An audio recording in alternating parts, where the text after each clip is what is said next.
வணக்கம். தந்தி செய்திகளுக்காக நான் வைகரை வருணன். தொடர்ந்து டாப் 10 நியூஸ் பகுதியில் செய்திகளை விரைவாக பார்க்கலாம்.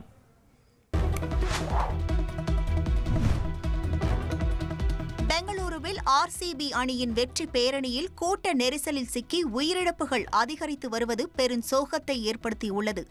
ஐபிஎல் இறுதிப் போட்டியில் பஞ்சாபை வீழ்த்தி 17 வருடங்களுக்கு பிறகு முதன்முறையாக கோப்பையை வென்று வாகை சூடியது ஆர்சிபி. இதனை உள்ளூர் மக்களுடன் கொண்டாட பெங்களூருவில் பிரம்மாண்ட ஏற்பாடு செய்யப்பட்டது.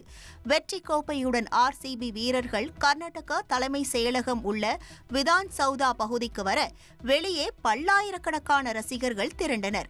கூட்டத்தை கட்டுப்படுத்த முடியாமல் போலீசார் திணறிய நிலையில் அங்கிருந்து சுமார் 1 கிலோமீட்டர் தொலைவில் உள்ள சின்னசாமி மைதானம் வரை கூட்டம் அலைமோதியது.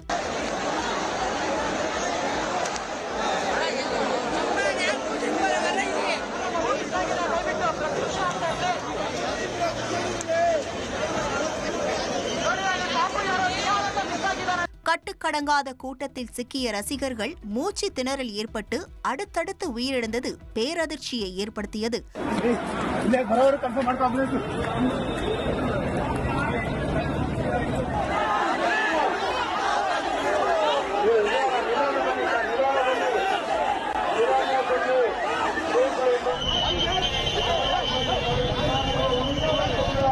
ஆர்சிபி வெற்றி கொண்டாட்டத்தில் எதிர்பார்த்ததை விட அதிகளவு ரசிகர்கள் வந்துவிட்டதால் கூட்டத்தை கட்டுப்படுத்த முடியவில்லை என கர்நாடகா துணை முதல்வர் DK சிவகுமார் தெரிவித்தார். எனினும் முதலமைச்சர், துணை முதலமைச்சர் இந்த சம்பவத்திற்கு பொறுப்பேற்று நீதி விசாரணை நடத்த வேண்டும் என அம்மாநில எதிர்க்கட்சிகள் வலியுறுத்தியுள்ளன. இந்த நிலையில் கூட்ட நெரிசலில் சிக்கி உயிரிழந்தவர்கள் குடும்பத்திற்கு இரங்கல் தெரிவித்த பிரதமர் மோடி காயமடைந்தவர்கள் விரைவில் குணமடைய பிரார்த்திப்பதாக தெரிவித்தார்.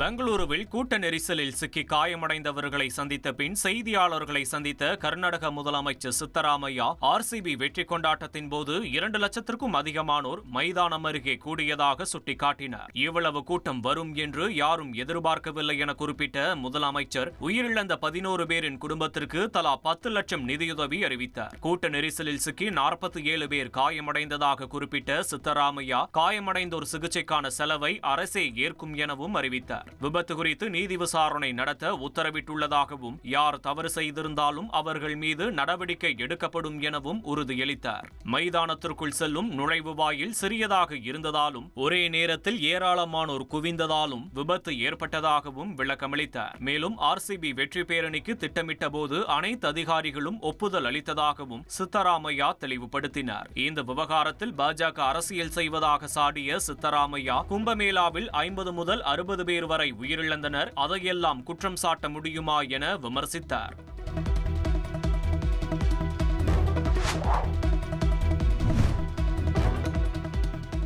நாடு முழுவதும் வரும் 2027ஆம் ஆண்டு மார்ச் 1ஆம் தேதி முதல் மக்கள் தொகை கணக்கெடுப்பு நடத்தப்படும் என்று மத்திய அரசு அறிவித்துள்ளது.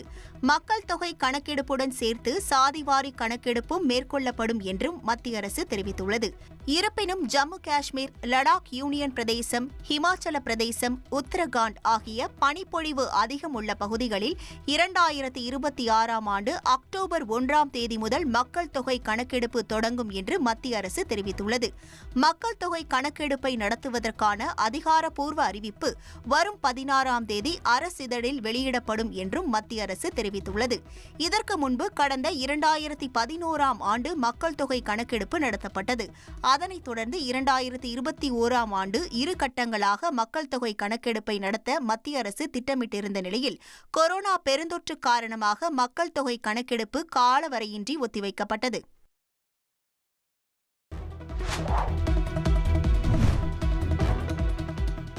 நாடு முழுவதும் கொரோனா தொற்றுக்கு கடந்த 24 மணி நேரத்தில் 7 பேர் உயிரிழந்துள்ள நிலையில் ஆக்ஸிஜன் சிலிண்டர், வெண்டிலேட்டர் இருப்பை உறுதி செய்ய மாநிலங்களுக்கு மத்திய சுகாதாரத்துறை அமைச்சகம் அறிவுறுத்தியுள்ளது. கொரோனா பாதிப்பால் கடந்த 24 மணி நேரத்தில் மகாராஷ்டிராவில் 4 பேரும், தமிழ்நாடு, குஜராத் மற்றும் டெல்லியில் தலா ஒருவரும் உயிரிழந்துள்ளனர். 864 பேருக்கு புதிதாக தொற்று உறுதி செய்யப்பட்ட நிலையில் மொத்தம் 4302 பேர் சிகிச்சையில் உள்ளனர். இதனால் முன்னெச்சரிக்கை நடவடிக்கையாக ஆக்ஸிஜன் சிலிண்டர்கள், வெண்டிலேட்டர்கள், படுக்கைகள் மற்றும் அத்தியாவசிய மருந்துகள் இருப்பை உறுதி செய்ய அனைத்து மாநிலங்களுக்கும் மத்திய சுகாதாரத்துறை அறிவுறுத்தியுள்ளது.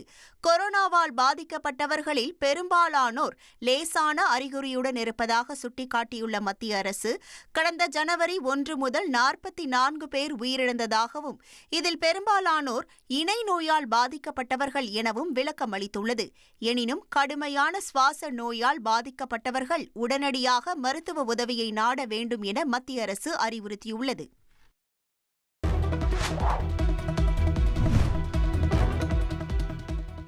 நெல்லையில் மாணவர்களிடம் சாதிய ரீதியான பழக்க வழக்கங்களை கட்டுப்படுத்தும் விதமாக மாவட்ட முதன்மை கல்வி அலுவலர் கடும் கட்டுப்பாடுகளை விதித்துள்ளார். நெல்லை மாவட்டத்தில் அரசு பள்ளிகளில் மாணவர்கள் சாதிய ரீதியாக மோதிக்கொள்ளும் சம்பவம் அடிக்கடி அரங்கேறி வருகிறது. இதனை கட்டுப்படுத்தும் நோக்கில் மாவட்ட முதன்மை கல்வி அலுவலர் சார்பாக பள்ளிகளுக்கு 14 வகையான புதிய விதிமுறைகளை வகுத்து சுற்றறிக்கை அனுப்பப்பட்டுள்ளது. அதன்படி மாணவ மாணவிகள் கலரான பொட்டு வைப்பதற்கும், வண்ண கயிறுகளை கையில் கட்டுவதற்கும், கழுத்தில் அணிவதற்கும் கட்டுப்பாடு விதிக்கப்பட்டுள்ளது. சாதி அடையாளங்களை குறிக்கும் வகையில் ஆடையிலோ சைக்கிளிலோ எந்த குறியீடும் இருக்கக்கூடாது எனவும் அறிவுறுத்தப்பட்டுள்ளது. ஆயுதங்கள், கூர்மையான பொருட்கள் உட்பட ஆபத்தை உண்டாக்கக்கூடிய பொருட்களை மாணவர்கள் கொண்டு வருகிறார்களா என பள்ளி நுழைவு வாயிலில் சோதனை செய்யவும் உத்தரவிடப்பட்டுள்ளது. மாணவிகள் நிறைய பொட்டு வைத்து வருவதையும் கலரான ரிப்பன் கட்டி வருவதையும் தவிர்க்க வேண்டும் எனவும் தெரிவிக்கப்பட்டுள்ளது. பெற்றோர் தங்களுடைய பிள்ளைகள் பள்ளிக்கு செல்கிறார்களா என்பதை கண்காணிக்க வேண்டும் எனவும், அனுமதி இல்லாமல் விடுமுறை எடுக்கக்கூடாது எனவும் நெல்லை மாவட்ட முதன்மை கல்வி அலுவலர் அனைத்து பள்ளிகளுக்கும் அறிவுறுத்தியுள்ளார்.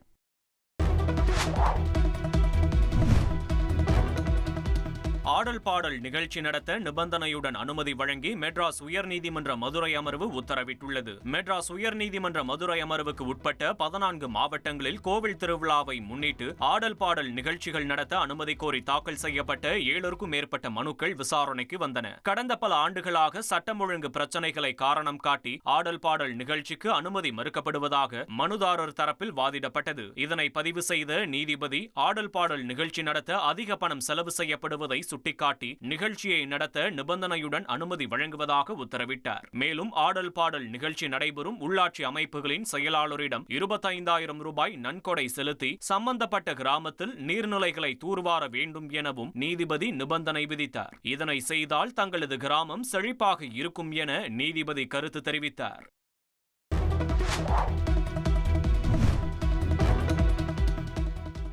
உணவு பாதுகாப்புத்துறை சார்பில் உணவு வணிகர்களுக்கு 14 வழிகாட்டு நெறிமுறைகள் வெளியிடப்பட்டுள்ளன. அனைத்து உணவு வணிகர்களும் இணையத்தில் விண்ணப்பித்து உணவு பாதுகாப்பு உரிமம் அல்லது பதிவு சான்றிதழ் பெற்றிருக்க வேண்டும். அனைத்து உணவு வணிக நிறுவனங்களில் பணியாற்றும் தொழிலாளர்களுக்கு டைபாய்டு மற்றும் மஞ்சள் காமாலை உள்ளிட்ட நோய்களுக்கு எதிராக தடுப்பூசி செலுத்தி மருத்துவ தகுதி சான்றிதழ் பெற வேண்டும் என தெரிவிக்கப்பட்டுள்ளது. உணவு வணிக நிறுவனங்களில் பயன்படுத்தப்படும் தண்ணீரை பகுப்பாய்வு செய்து வைத்திருக்க வேண்டும். உணவுப் பொருட்களில் ஈக்கள், பூச்சிகள் மொய்க்காத வண்ணம் கண்ணாடி பெட்டியில் மூடி வைத்து காட்சிப்படுத்த வேண்டும். உணவு எண்ணெயை ஒருமுறை சமைக்க பயன்படுத்த வேண்டும். நியூஸ் பேப்பர் போன்ற அச்சிட்ட காகிதங்களில் உணவுப் பொருள் நேரடியாக படும் வகையில் பரிமாறவோ பொட்டலமிடவோ கூடாது என்று கூறப்பட்டுள்ளது. உணவை கையாள்பவர்கள் கையுறை மற்றும் தலைமுடி கவசம் தவறாமல் அணிய வேண்டும். சிக்கன், பஜ்ஜி, கோபி மஞ்சூரியன் உள்ளிட்ட உணவு வகைகளில் செயற்கை நிறமிகள் சேர்க்கக்கூடாது. உணவகங்களில் உணவு பரிமாற வாழை இலை அல்லது அனுமதிக்கப்பட்ட பார்ச்மெண்ட் பேப்பர், அலுமினியம் பாயில் மட்டுமே பயன்படுத்த வேண்டும். பொட்டலமிடப்பட்ட உணவுப் பொருட்கள் கொள்முதல் விற்பனை செய்யும் போது FSSAI உரிமை எண்ணுடன் கூடிய முழுமையான லேபிள் விவரங்கள் இருப்பதை உறுதி செய்ய வேண்டும் என்று குறிப்பிடப்பட்டுள்ளது. உணவு கடைகளில் வழிகாட்டு நெறிமுறைகளை பின்பற்றாமல் உணவு விற்பனை செய்தாலோ அல்லது தயாரித்தாலோ கடையின் உரிமம் ரத்து செய்யப்படும் என்று எச்சரிக்கை விடுக்கப்பட்டுள்ளது.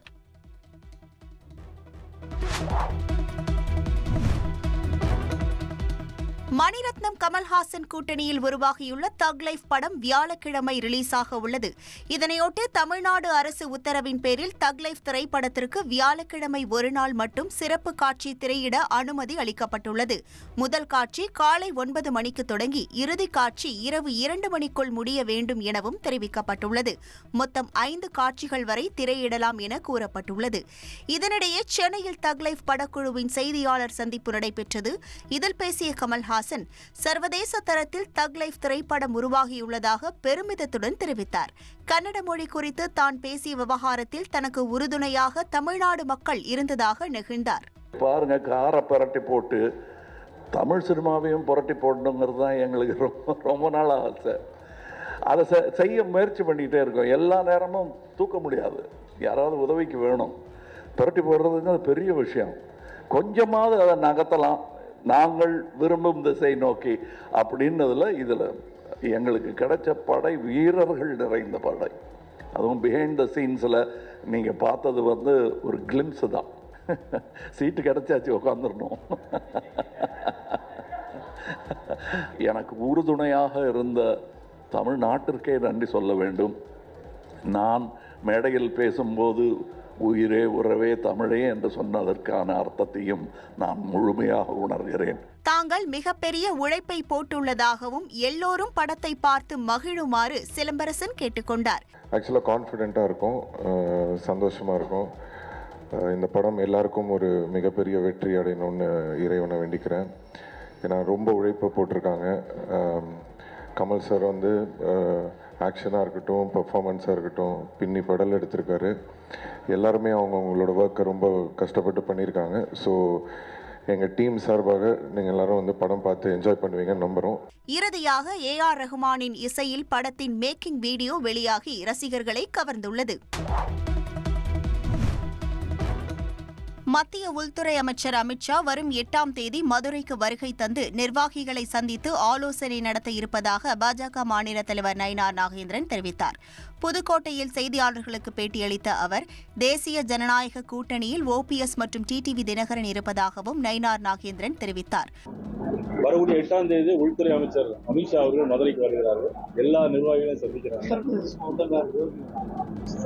அவங்களுக்கு சொல்லியிருக்கிறோம், அவங்க வருவதற்கான வாய்ப்புகள் இருக்கு.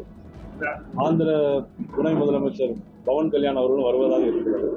தொடர்ந்து பேசிய நயினார் நாகேந்திரன், தமிழை உயர்த்தி பேசினால் வரவேற்போம், ஆனால் ஒரு மொழியை சிறுமைப்படுத்தி ஒரு மொழியை உயர்த்தி பேசினால் தேவையில்லாத விவகாரங்கள் வரும். அதைத்தான் கமல்ஹாசன் செய்துள்ளதாக குறிப்பிட்டார்.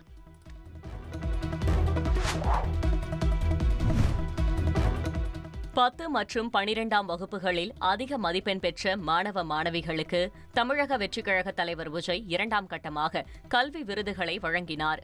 மாமல்லபுரத்தில் உள்ள தனியார் நட்சத்திர ஹோட்டலில் தமிழக வெற்றிக் கழகம் சார்பில் இந்த ஆண்டிற்கான முதற்கட்ட கல்வி விருதுகள் வழங்கும் விழா கடந்த மே 30ஆம் தேதி நடைபெற்றது.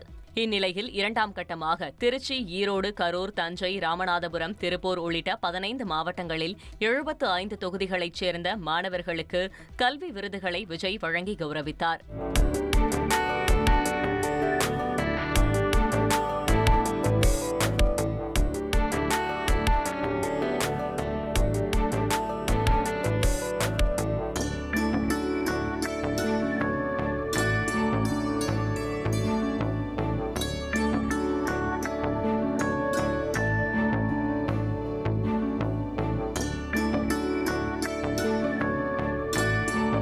இதேபோல் புதுச்சேரியில் உள்ள 9 தொகுதிகளைச் சேர்ந்த மாணவ மாணவிகளுக்கும் விருதுகள் வழங்கப்பட்டன.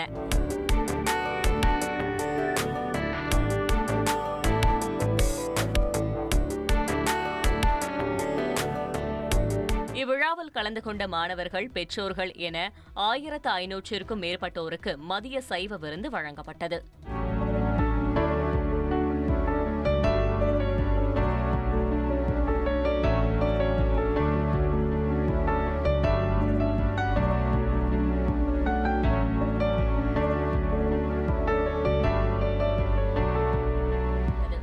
மூன்றாம் கட்ட கல்வி விருது வழங்கும் விழா வரும் 13ஆம் தேதி நடைபெறுகிறது.